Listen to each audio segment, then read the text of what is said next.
The Wonder Boy Jett Lawrence, maybe not so popular anymore. Hey everybody, Walty Wanders, buckle up, strap in. I got a hard-hitting, pull no punches, no sugarcoating it, no rainbows, no sunshine. Just going to give it to you and give it to you straight. We got a good one to unpackage today as the industry continues to show some potential fractures, my friends. Fractures all over, from the organization itself, trying to revamp the super motocross thing out of self-preservation, trying to get you to bite, saying, oh, this is a new idea. No, they're doing this because Supercross is failing, motocross is failing. Nobody's watching it anymore because no television packages will pick it up. You don't want to have to pay for some streaming platform to watch the race. And then now what are you getting inundated with? Riders selling constantly. Click here, buy this, sell this, donuts here, donut there. I had a report, and actually I realized that Jetson last year, dude, you were like, Bubba,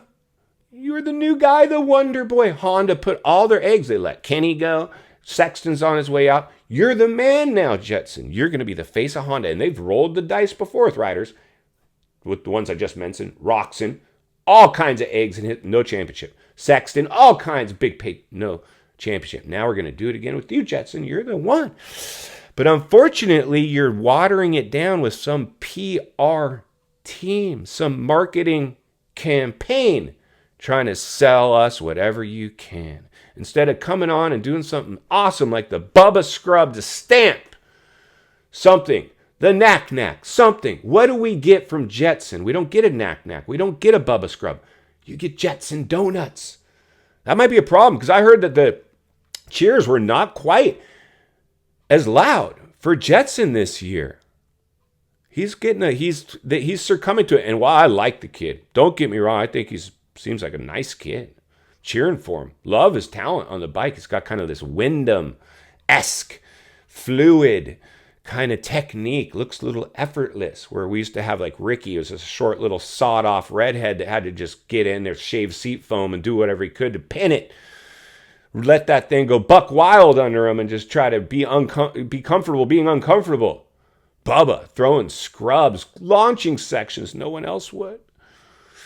McGrath dominating people, throwing knack-knacks in the middle of the race. Bubba, Jetson's going to sell you some donuts. I don't know, dude. I don't know. What do you guys think? Are you digging this?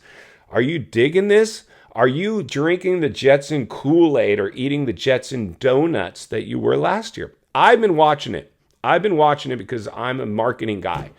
And I'm all over social media myself. And I track this stuff as I report on the industry. I watch everybody. Teams, riders, organization, mass media, small media platforms. I watch it all. And just kind of have a good, level-headed realist as I read between the lines and look between the cracks. And I believe Jetson is getting a little watered down, and Honda might have another Roxon on their hands, another Sexton on their hands.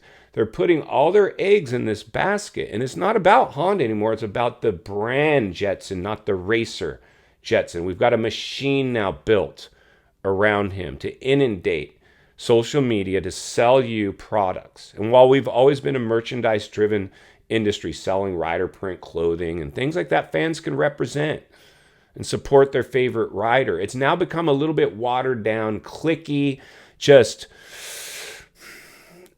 I don't know, it's just not a good look right now. And so I see Jetson, you're at risk, my friend, of becoming just another rider that entered the moto marketing machine. You got a lot of people in your ear right now. I think you need to talk to people like Ricky, Dunge, the champions, the guys that came in and really came out of left field and understood what it was like to be in the spotlight and relied on their riding. And while they got paid to endorse products and big-time sponsorship dollars, I think you're trying to do something new here with the sport. And what's happened, because like I've said, if something's not broke, don't fix it. This industry was the second most televised motorsport, only behind NASCAR. And its growth index showed us passing it, and then we broke it somewhere. Somewhere the industry got broke, and now we're reduced to streaming platforms. They want to charge you to watch the races. And everybody now is just trying to be the next YouTuber or social media or clickbait star, right? Clickbait Kenny. And unfortunately, we saw that might work for a second, But once it's time to line it up where it really counts, if you can't back that thing up, and even if you can, that watered down marketing ploy for, that trying to be innovative. There's nothing wrong with being a little innovative, but when it starts to look manufactured and watered down and you're riding, you don't have that one big thing that just sets you apart. It's too early for you to act like you're the biggest star in the sport.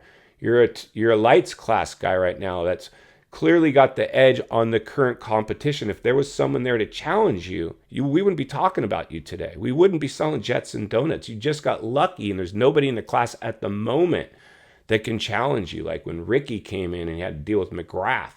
Someone's always had to deal with somebody. Jetson doesn't really have anybody he has to deal with. Now, it's early in this season. It looks like RJ Hampshire's for real. I don't know. If I was a betting man, I'd still have to go with Jetson because I just think he is that talented. He just got lucky. There's no one else that exhibited at the moment the talent level he has. But he isn't exactly a James Stewart. When I watched James Stewart emerge, it was like shocking. Like you just know like this kid is gnarly.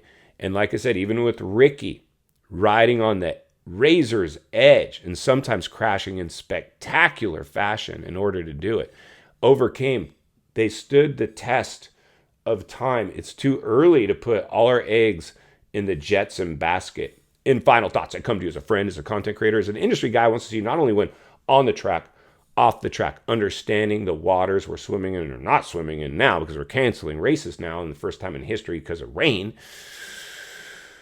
Industry's got some weird things going on. I've never seen anything exiting a health crisis and a lockdown, entering into some kind of weird reopening era with a recession looming and people trying to sell us stuff when we just want to watch good old-fashioned bar-to-bar trading paint racing, not donuts. Not being sold donuts. I don't know how that thing came about. Sometime he had some donuts at a race, gave them away to fans. That'd be a good idea. And some PR guy, let's run with this. Looks watered down. I'm seeing it, dude. I'm reading between the lines and looking between the cracks. And I know many of my viewers are as well. I would start thinking about concentrating on your racing instead of promoting donuts. Promote your merch, fine. But I don't know, this whole donut thing, like I get it, it's fun. Maybe run with it at some level, but not on some merchandising financial gain level. Keep it fun. You're making money. You don't need to make money off of donuts too, man. What's up? I'm going to continue to give it to you guys and give it to you straight because it's not only what you need, it's in fact what you deserve. If you appreciate the content, I humbly ask you to give the video a like, subscribe to the channel, leave a comment below. I would love to hear from you. Social media link in the description of this video. If you'd like, contact me there. And if you enjoyed this video, I think you're really going to love the next video coming in your screen. As always, thank you for your time. Don't go over the bars today. I will see you on the next video.